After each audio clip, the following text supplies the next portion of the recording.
Vaikka vanhemmilla ikäluokilla on yleisesti nuoria enemmän rahaa, sijoittamisen aloittamista, korkoa korolle viestiä ja taloustaitojen opettelua on toitotettu erityisesti nuorille. Mutta missä ovat vanhemmille suunnatut koulutukset ja sisällöt? Tässä sarjassa paneudumme sijoittamiseen nimenomaan yli 50 näkövinkkelistä. Sarjan jaksot käsittelevät eläkesalkun rakentamista, perinnön sijoittamista, varallisuuden siirtämistä ja lahjoittamista, yrittäjän sijoituksia sekä lapselle säästämistä ja talouskasvatusta. Tätä jaksoa varten mulla oli ilo haastatella Meriaa, joka on aloittanut sijoittamisen kunnolla vasta 50 vuotta täytettyään. Mä olen ostanut ensimmäisen omistusasunnon, kun mä olin 21-vuotias. Ja mä silloin jo tajusin sen, että se on säästämistä itselle ja myöskin omalla tavallaan sijoitus.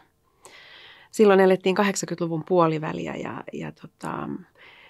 mä olin saanut vakituisen työpaikan. Mulla ei ollut yhtään säästöjä, mä en ollut asuntosäästäjä, mutta mun vanhemmat pystyivät auttamaan niin, että me ostettiin kimpassa se asunto, mutta isoin osa lainaa myös oli mun nimissä. Ja sitten työelämä alkoi, palkka oli tosi pieni, oltiin täällä pääkaupunkiseudulla kuitenkin. Ja oli tiukkoja vuosia ja muutaman kerran tuli mieleen, tai oli pakko soittaa pankkiin ja sanoa, että nyt mä maksan vaan korkoja, koska kaikki mun ikäiset tietää, että sitten tuli 90-luvun alku ja korot oli ihan hirvittävässä nousussa. Mun pahin kokemus oli 13% asuntolainakorko. Siinä oppi tavallaan sen, että pitää elää säästeliäästi. Mutta mä selvisin niistä lainoista ja vanhemmat selvisi totta kai siitä omasta osuudestaan ja sitten 10 vuoden jälkeen mä myin sen asunnon jo pienellä voitolla. Se oli tavallaan mun ensimmäinen niin kuin semmoinen, että mä tajusin, että mä oon säästänyt ja mä oon tehnyt tässä samalla myös pienen voiton. Ja se oli hirveän kannustavaa. Ja se huomasi varmaan myös sen, että se ei ollutkaan ihan niin vaarallista, mitä se Nimenomaan. Aina saa apua siihen, että pohtii itse, niin kuin, mitä mä näillä rahoillani teen tai jos tulee tiukka tilanne, niin pankissa on asiantuntemusta, joka auttaa. Mä menin eteenpäin työuralla, no sitten tuli perhettä ja me ostettiin mun miehen kanssa ensimmäinen yhteinen asunto ja meille syntyi vauva ja siinä kohtaa mietittiin tarkkaan sitä, mitä mun mielestä jokaisen nuoren perheen pitäisi miettiä silloin, kun ensimmäinen lapsi ja sitä seuraavat syntyy, että sijoittaa myöskin lapselle. Lapsilisä on Suomessa hieno juttu ja me oltiin toki siinä mielessä onnekkaita, että elettiin myös aika säästeliäästi, mutta sillä lailla onnekkaita, että me laitettiin sitä lapsilisää säännöllisesti rahastoon. Sitten kun hän täytti 18, niin siellä oli kiva lähtöpotti, joka sitten mietittiin, että pitääkö isä ja äiti vielä huolen tästä ja jatkaa niin kuin samaa linjaa vai annetaanko se hänelle ja hänen hoidettavakseen. Et se on sitten myöskin kiva mahdollisuus siinä kohtaa nähdä, että jos lapsella on halua ottaa itselleen se omalle vastuulleen ja ehkä miettiä jo sijoittamista enemmän, niin siellä on hyvä pesämuna. Miten te olette hoitanut sen talouskasvatuksen lapsen kohdalla? Menikö kaikki hassaa heti johonkin baariin vai miten se meni? No siis lasta pitää talous kasvattaa myös. Musta se onkin hyvä termi itse asiassa. Aika aikaisessa vaiheessa niin opeteltiin just siihen, että turhaan semmoiseen niin kuin hetkelliseen ei laiteta hirveästi rahaa, vaan mietitään koko ajan, että on semmoinen pieni backup, jos tuleekin jotain yllättävää ja tavallaan pidettiin häntä jo niin kuin semmoisena yläasteikäisenä mukana esimerkiksi semmoisissa perheen talouskeskusteluissa, että jälleen kerran vähän ostettiin isompaa asuntoa, niin hän oppi niin kuin kuuntelemaan sitä, että mietittiin lainojen ottamista ja sen voin sanoa, että pikavippikeskustelut meillä on käyty ja ne torppauskeskustelut, että pikavippeihin ei lähde. Että äiti ja isä on ne, jotka lainottaa sitten, jos on jotain isompia juttuja. Tämä sijoittaminen jatkui mun osalta niin, että kun ne asuntolainat alkoi olla maksettu, niin silloinhan sitä rupeaa jäämään tilille palkasta. Mä olin aina laittanut vähän sivuun. Mun oikeastaan sijoittaminen alkoi kaikkein sen asunnon ostamisen ohella niin tehokkaimmin siitä, että mä sijoitin rahastoon. Ja taas vaivasin rahalaitosta pankkia sillä, että neuvokaa mulle, mikä mun olisi järkevää tehdä. Semmoinen ajattelu mun mielestä kannattaa jokaisen miettiä, että on se sellainen parin kuukauden vararahasto käteistä, ettei mene ihan luilleen koko ajan. Sitten se mitä jää, se voi olla vaikka 50 € tai vaikka 10, niin se kannattaa kyllä laittaa mieluummin kuin vaikka lottoon, niin todella paljon mieluummin semmoiseen kuukausittaiseen rahastosäästämiseen. Valikoimaa rahastoissa on ihan valtavasti. Kannattaa haastaa niitä toimijoita siellä, pyytää neuvoa ja sanoa, että selittäkää mulle rautalangasta. Miettiä semmoinen oma tavoite, vaikka 5 vuoden päähän. Sen lyhyempää ei kannata ajatella sille, että mä ottaisin sieltä säästöstä rahaa pois, silloin kun puhutaan rahastoista. 5-7 vuotta eteenpäin. Mitä mä haluan silloin tehdä? Haluanko mä tehdä lomareissun maailman ympäri, vaihtaa autoa, tehdä jonkun muun ison liikkeen, mihin tarvitaan vähän ekstraa. Ja siihen ei edes hirveästi tarvitse päivittäin käyttää aikaa, kun löytyy sellaiset kivat lähteet. Et mä luen talouselämää, mä luen kauppalehteä joka päivä. Mä seuraan oman pankkiryhmäni päivittäistä tiedotusta, muutaman muun rahalaitoksen tiedottamista. Jokainen, jolla on kotona nettiyhteys ja oma läppäri tai tietsikka tai tänä päivänä se kaikki on puhelimessa, niin on tosi helppoa ja kivaa katsoa, että missä tämä talousmaailma menee. Sieltä saa paljon hyviä vinkkejä, mutta niin kuin kaikessa medialuvussa, niin pitää olla hirveän kriittinen, että en ole lähtenyt kryptoihin enkä lähde, mutta mä tein sitten sen rohkean liikkeen, että kun mä olin laittanut jo yhteen rahastoon vain aikaisemmin, niin mä ostin rahasto-osuuksia vähän lisää. Ja olin hirveän tarkka kulujen suhteen. Sen mä huomasin tosi nopeasti, että rahastoissakin niin kulut on aika merkittävä asia.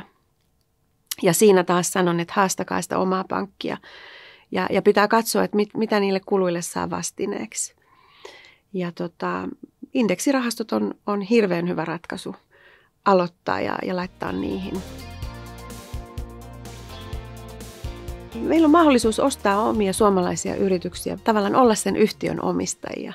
Ja sillä tuetaan suomalaista yrittäjyyttä. Sillä tuetaan sitä, että ne firmat pärjää. Sitten jos on oikein villi ja haluaa pelata, niin sieltähän siis maailma on auki, voi ostaa vaikka Applea tai Teslaa ja lähteä niin kuin niihin kuvioihin mukaan. Osakesäästötili on siitä hieno. Se nimi ehkä vähän johtaa harhaan. Se kannattaa ymmärtää oikein. Että se ei ole tavallaan säästötili siinä merkityksessä, kun me ehkä mun ikäiset säästötili mielletään, koska aikanaan me säästettiin pankkiin ja saatiin säästöistä korkoa, mutta tämä on vähän toisenlainen tilanne. Siellä ne korot kannattaa laittaa kasvamaan, eli jos saa osinkoyhtiöistä tai sitten tekee voittoa, niin pyörittää sitä summaa, sitä toivottavasti kasvavaa summaa siellä tilillä ja se vaatii vähän aktiivisuutta. Voi ostaa osakkeita yhtiöissä, jotka on hyvin niin kuin tasaisia kehittyjiä ja kerätä niitä osinkoja ja käyttää sitten niitä uusiin ostoihin. Esimerkiksi jos on suosikkifirmoja. Tosi moni suomalaisnainen varmasti mielellään ostaisi Marimekon osakkeita. On hyvä tuntea vähän sitä yritystä ja seurata, että onko se kannattava ja kasvava. Ne on ne 2, mitä mä aina katson. Että onko siellä niin kuin velka ja tuotot hyvässä suhteessa, onko siellä kannattavuutta ja kasvua ja millainen tietysti maine sillä yhtiöllä on niin työnantajana kuin sitten tämmöisessä vastuullisuusmielessä. Se on iso asia tänä päivänä. Yhtiöitä velvoitetaan raportoimaan. Osakesäästötilin kanssa mä lähdin toimimaan niin, että mä ostin alussa ja edelleenkin, niin mulla on 7-5 eri yritystä siellä ja vähän toimialoja tietenkin erilaisia.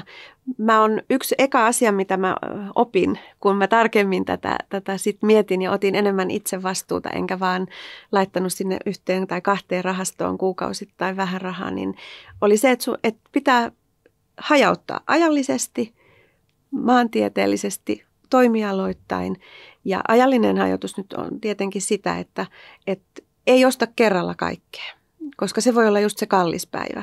Ja aina kannattaa katsoa, että miten tämä firma on toiminut aikaisemmin. Onko siellä niin kuin osakkeessa tapahtunut mitään ja onko tämä semmoinen firma, joka taistelee olemassaolostaan jo pitkältä ajalta tai onko tämä startup. Mä mä oon tosi innostunut siitä osakesäästötilin mahdollisuudesta. Mun sijoitusjakauma on semmoinen, että mulla on kuitenkin enemmän siellä rahastoissa.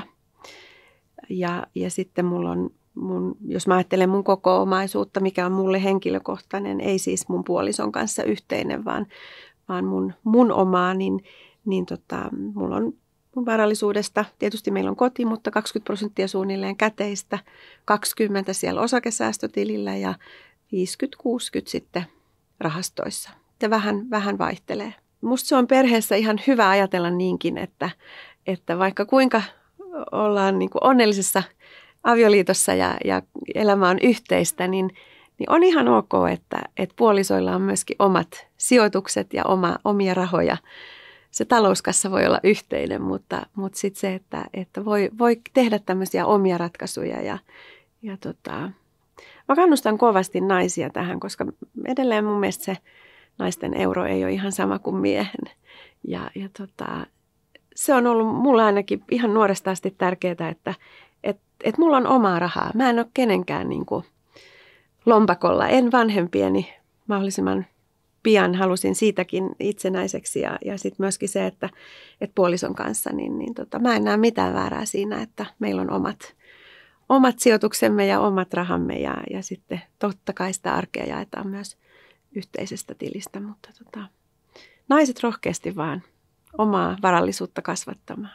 Ja sitten se, että ei lähde niin kuin hulluna miettiin, että nyt joku sanoo jossain, koska niitä sanoja on tosi paljon, että osta tätä ja tämä on mahtava yritys ja tämä kasvaa ja vaikka startupit, niin mä en kerta kaikkiaan tiedä tarpeeksi niistä aloista tai niistä yhtiöistä. Ja sitä riskiä mä en ole ottanut. Mutta eihän tässä voi niin kuin perikatoon joutua.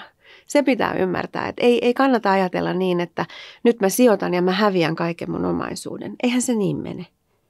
Vaan järkeviä liikkeitä sen tutun pankin kanssa tai hyväksi havaitun rahalaitoksen kanssa. Kuitenkin niin, että aina säilyy semmoinen käteiskassa, millä arkea pyörittää. Ja mun kohdalla tämä maailmantilanteen muuttuminen jo vähän ennen koronaa toi sen, että mut irtisanottiin pitkäaikaisesta työsuhteesta ihan yllättäen. Korona muutti maailman tosi rajusti ja se tilanne huononi siinä paikassa nopeasti, kelle mä tein töitä. Ja mulle tuli mieleen, että nyt on se hetki, että vaikka mä oon jo tämän ikäinen, niin mä opettelen vielä jotain uutta, ihan uutta alaa. Ja mua oli aina kiinnostanut myöskin sen työurani kautta niin kansainväliset suhteet ja ylipäänsä tämmöinen niin kuin rahan liikkuminen. Mä opiskelin APV1-tutkinnon, eli sijoituspalveluneuvojaksi. Ja ihan oikeastaan siksi, että mä ajattelin, että mulla on nyt tilillä aika kivasti säästöjä, ihan siis rahaa. Inflaatio, silloin vielä en arvannut, että se menee tähän pisteeseen, kun nyt näyttää, että niin kuin prosentit kuukausittain vaan inflaatiossa nousee. Mutta mä mietin sitä, että hölmöhän mä oon, että mä makuutan näitä niin kuin yli 30 vuoden palkkarahoja täällä tilillä nollakorolla. Mun kannattaa nyt vähän niin kuin rajummin lähteä liikkeelle ja laittaa niin kuin se euro kasvamaan. Ja mä en tiennyt mielestäni tarpeeksi. Mä en osannut sitä terminologiaa. Mä luin talousalan julkaisuja ja lehtiä ja mua vähän ärsytti se tämmöinen pankkiirikommentit, kun puhuttiin volatiliteetista ja puhuttiin hirveän niin kuin hienoja termejä ja mikä on niin kuin mentaliteetti markkinoilla. Ja mä ajattelin, että hei, että mun on pakko nyt opetella tätä terminologiaa ja se oli fiksu veto, koska nyt mua ei voi huijata ja mä voin niin kuin tavallaan saada enemmän siitä valtavasta tietomäärästä irti, mikä on saatavilla kaikille. No mähän tein sen virheen tavallaan, että mä aloitin liian myöhään ja mä luulen, että meistä niin sanotusta perussijoittajista tässä elämänvaiheessa niin suurin osa tunnustaa saman virheen ja harmittaa, etten aloittanut aikaisemmin. Ihan niillä pienillä summilla. Eihän sitä rahaa ole silloin, kun lapset on nuoria ja menoja on paljon. Ehkä ura on siinä vaiheessa, että palkka on mitä on, mutta olisi pitänyt aloittaa aikaisemmin. Sijoittaminen on pitkäjänteistä hommaa ja mitä pidemmällä jaksolla sitä tekee, mitä pidemmällä niin kuin katseella eteenpäin, niin sen parempia ne tulokset sitten on. Sen parempia ne tuotot on.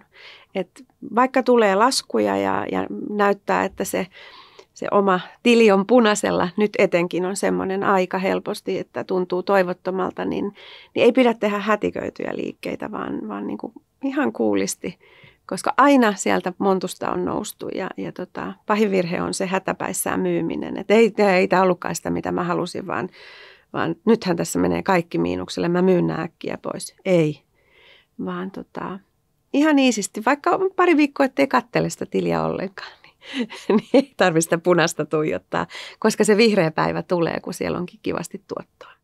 Vaikka voisi ajatella jo tässä iässä, että niin sanotusti rupeaa perälauta elämässä näkymään, niin musta hirveän hyvä vinkki on, mitä esimerkiksi osakesäästäjät korostaa ja pankitkin, pörssisäätiö, että tehdä semmoinen omaan profiiliin sopiva, omaan elämään sopiva sijoitussuunnitelma.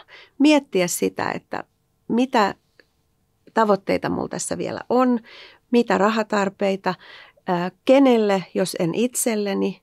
Ja sitä mukaan niin kun ihan ajan kanssa käydä sitä tavallaan tulevaa läpi, ei koskaan ole liian myöhäistä. Vaihtoehtoja on niin paljon, joilla voi saada sijoituksien kautta itselleen kuitenkin taloudellista kehitystä. Mun mielestä se on sitä. Kannattaa perehtyä siihen, mitä tekee, kun sitä sijoitussuunnitelmaa tekee, koska mua yllätti se tiedon määrä, mikä tässä sijoitusmaailmassa on. Ja kaikki ei ole tietoa, vaan se on semmoista rehentelyä ja huhuja ja ihmeellistä semmoista kiihdytyskaistaa, jossa niinku treidataan ja ostetaan ja myydään joka päivä. Ja ei semmoiseen tarvitse enää tässä vaiheessa lähteä mukaan. Ja mä oon mun pojallekin sanonut, että on niinku järkevä näissä ja mieti tarkkaan, äläkä niinku ajattelee, että tulee pikavoittoja, koska mitä nopeampi tahtista suuremmalla riskillä, niin sitä suurempi se on se todennäköisyys, että sä menetät jotain. Toisaalta voit voittaakin, mutta ainakaan mulle se niin kuin jatkuva epävarmuus, että kumpaan tämä nyt kääntyy, niin en mä semmoista halua. Mä otan maltillista riskiä. Toisaalta ilman riskiähän ei myöskään tule juurikaan voittoa. Että mä oon nähnyt myöskin lähipiirissä sen, että on tehty tosi varovaisia rahastopäätöksiä esimerkiksi. Ostettu rahastoa ja laitettu sinne kuukausisäästö pyörimään hyvin niin kuin varovaiseen, maltilliseen rahastoon, jonka toki pankkiryhmä on kertonut avoimesti, että tämä on. Mutta on pelätty liikaa sitä riskinottoa ja se aiheuttaa sitten sen, että myöskin se tuotto on tosi pieni. Tässä vaiheessa elämää niin monesti omat vanhemmat nukkuu pois. Ja pienikin perintö on totta kai niin kuin semmoinen, mitä mä sanoisin, kovalla työllä tullut ja ansaittava asia, jonka varmasti meistä jokainen haluaa sitten siirtää sinne jälkipolville, omille lapsille tai testamentin kautta. Mun mielestä, jos niin käy, että perii, niin, ja esimerkiksi mun tilanteessa, ei mulla tullut mieleen se maailmanympärysmatka. Se on ihan fine sekin ja se olisi ihana joskus kokea, mutta mä ajattelin niin, että mulla on nyt tässä kohtaa kaikki, mitä mä tarvin. Ja kun tämä maailma elää niin nopeassa tahdissa, me nyt just eletään ihan siis uskomattomia aikoja arvaamattomuuden suhteen. Se inflaatio ei ole niin kuin murheista ollenkaan se suurin, mikä mietityttää.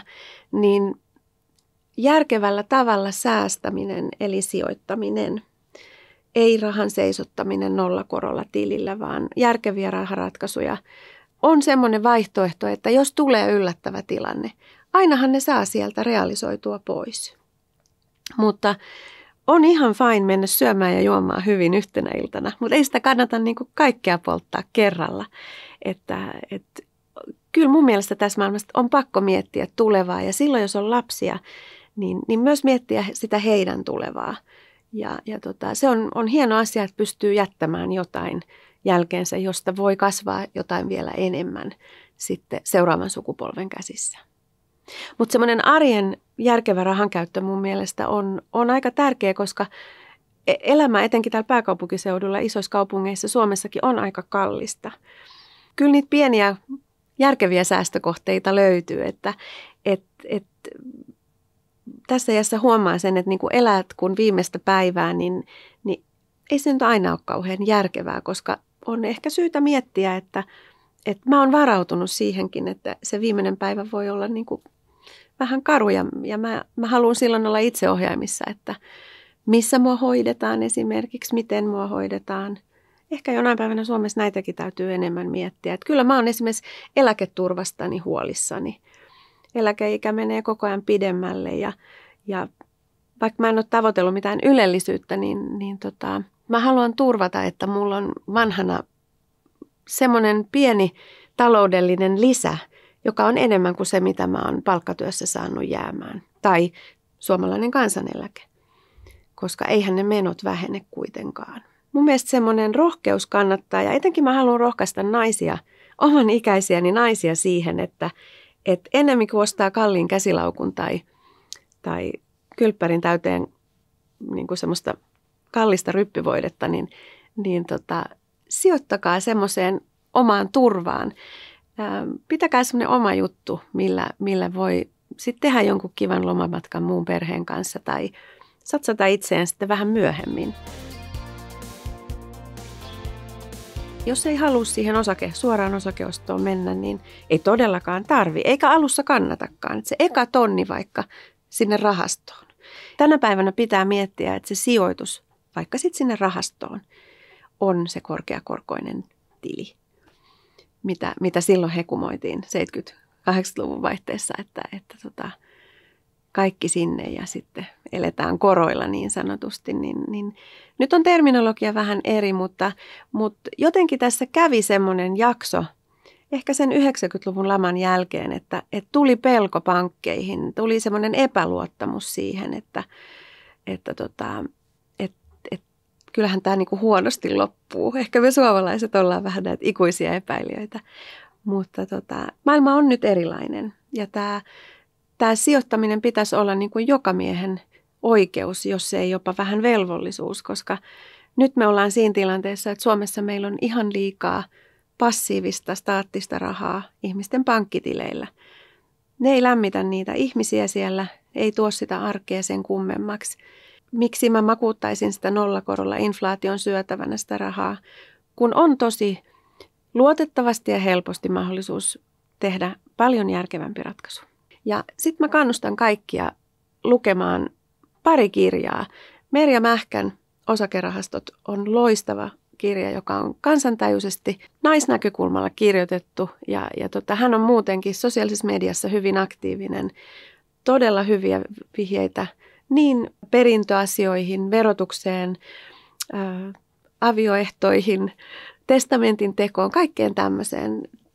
Se on asia, jota kannattaa etenkin tässä iässä myös miettiä, että miten ne perintökaaret menee. Ja sitten on Vesa Puttonen, jonka kirjoista mä oon myöskin saanut paljon irti, jotta mä oon ymmärtänyt sitä terminologiaa, mikä finanssialalla rahoitusmaailmassa liikkuu. Ei se ole vaikeaa. Joka ikisellä alalla, oot sä sitten rekkakuski tai pörssimeklari, niin on oma niin kuin kielensä ja sanansa. Ei tarvi osata englantia, että pystyy sijoittamaan. Ei tarvi niin kuin miettiä, että nyt musta tulee tämmöinen pörssihai. Ei, kun voi olla ihan niin kuin Merja Tikkurilasta ja silti ymmärtää, missä se perusmaailma liikkuu. Ja mä kyllä kannustan edelleen siihen, että ota itse selvää. Jos suinkin kiinnostaa, niin siis sieltä aukeaa ihan valtava kiinnostava maailma, missä voi oppia vielä tässä iässäkin paljon uutta ja avartaa maailmankatsomusta. Ja mikä sen ihanampaa sitten, että siitä saa myös vähän taloudellista hyötyä. Jos ei ole aikaa tai halua perehtyä, niin silti mun mielestä kannattaa siihen sijoittamiseen suhtautua positiivisesti ja niin kuin hyväksyä sen olemassaolo hyvänä vaihtoehtona omalle taloudenpidolle. Koska jälleen kerran se tilillä makuuttaminen ei ole pitkässä tähtäimessä järkevää. Tai se, että pistää kaiken menemään ja elää niin kuin viimeistä päivää. Jos ei halua tai ei ole aikaa, niin omaan sinne tuttuun pankkiin esimerkiksi käymään, buukkaa ajan ja sanoo, että nyt mulla on tämmöinen summa, mitä tämän kanssa olisi hyvä tehdä. Ja heittää kysymyksiä, pyytää, että hei, kertokaa mulle, mitä tämä tarkoittaa, tämä volatiliteetti ja mitä on niin kuin, mitä näiden kulujen takana on ja mitä mä teen, jos mä haluankin nostaa rahat 3 vuoden päästä. Niin saa tosi paljon apuja ja ei pidä ajatella niin, että pankkihan siinä tekee bisnestä ja niin kuin yrittää vaan myydä jotain, vaan kyllä mun kokemus on se, että tässä oikeasti niin kuin ajatellaan asiakkaan etua ja halutaan tarjota parhaita mahdollisia vaihtoehtoja. Loistava kommentti. Mutta se on ihan totta, kyllä mä uskon siihen.